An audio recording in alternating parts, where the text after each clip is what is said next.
Rejection and Acceptance of Tango, from moralistic criticism to international acclaim. Meanwhile, a moralistic reaction ensued against tango in the United States and Europe, prompting Pope Pius X to weigh in and accept it.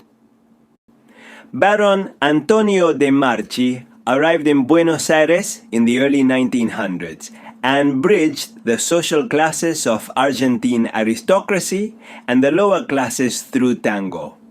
For him, tango had to become the element of unity and solidarity of the city.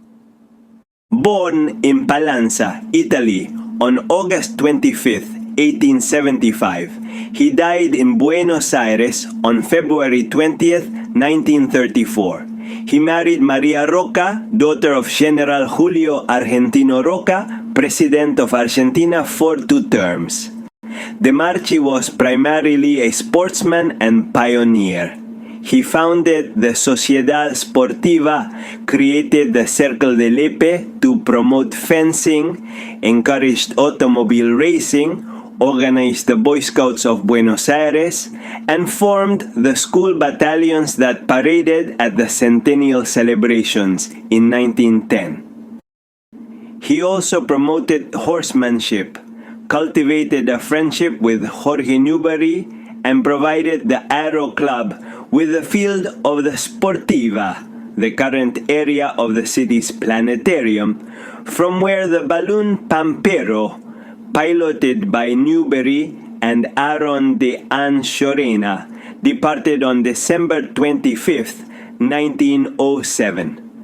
When World War I broke out, he returned to his country and joined the fighting troops, returning to Argentina after the armistice. In Milan, he had studied tango with Parisian masters. He had the intuition that tango should endure into the future, but for this to happen, the rejection of the upper class had to end.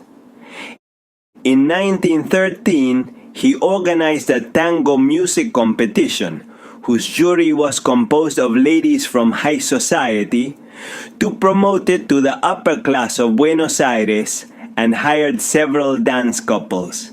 He asked the participants to moderate their performances to avoid scandalizing the audience, but this provoked harsh criticism in one of Buenos Aires' leading newspapers, denouncing this tango falsification. This worried de' Marchi greatly, and he realized that public opinion agreed with the newspaper article, although they appreciated the Baron's intention to help tango gain acceptance. Many advised him to abandon the enterprise and cancel the following nights at the theater. But he decided to move forward. He lowered the ticket price, filled the theater, and allowed the dancers to perform freely without explicitly declaring it. All the dancers began to perform tango figures without censorship. The audience responded positively, even dancing in their seats and trying to imitate the steps they saw.